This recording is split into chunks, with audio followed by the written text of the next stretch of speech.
Good afternoon, everyone. My name is Yashka Pilla and I am from BBC Engineering College.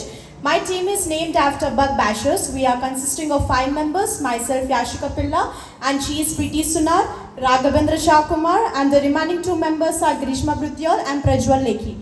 Well, we the team bashers brought you an excellent topic that is about the implementation of recognizing technology, about the trespasses. Now, what is the most aspect of benefit of this is that to enhance the security purpose.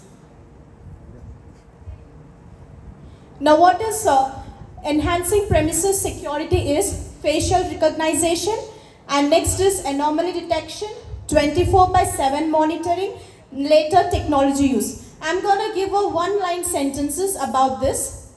In facial recognition is nothing but it recognizes the trespasses. For example, while taking a real-time example right now is, in this auditorium, let us take an example that in this auditorium, we, the hackathon participants and the juries and some faculty members are allowed to come here, whereas the other members are not allowed.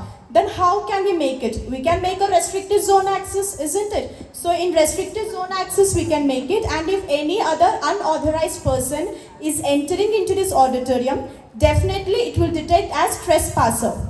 Next, we're coming about the anomaly detection. If any suspicious activities is happening in a home or in a bungalow, if someone, a robber or a theft entered into your home, we may not know that who is that person, whether he came for theft or whether he came for something, asking about the information or inquiry, we have no idea about it.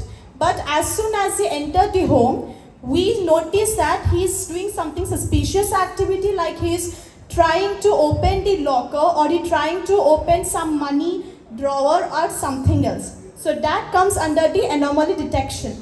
Next is 24/7 monitoring. Well, being a common human being, we cannot work for 24 hours and per days in a 7 days, isn't it? So that's why we bought the image recognition, and absolutely it will be used in the drones too.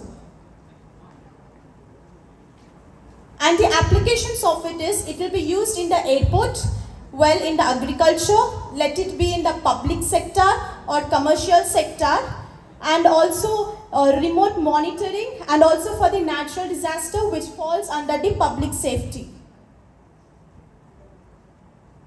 In conclusion, as I said in the starting, that it enhances the security premises, right?